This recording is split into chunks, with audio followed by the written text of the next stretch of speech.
বকেয়া বেতনের দাবিতে গাজীপুরে ঢাকা ময়মনসিংহ মহাসড়ক অবরোধ করে বিক্ষোভ করেছে একটি পোশাক কারখানার শ্রমিকরা। সকাল 10টা থেকে শ্রীপুরের জৈনা বাজারে অবরোধ করে প্রায় 2 ঘন্টা বিক্ষোভ করে তারা।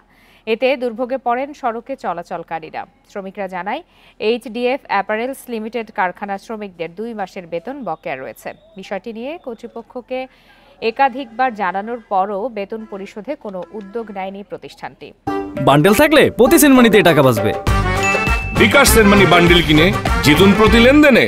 এ অবস্থায় বাধ্য হয়ে তারা আন্দোলনে নেমেছেন।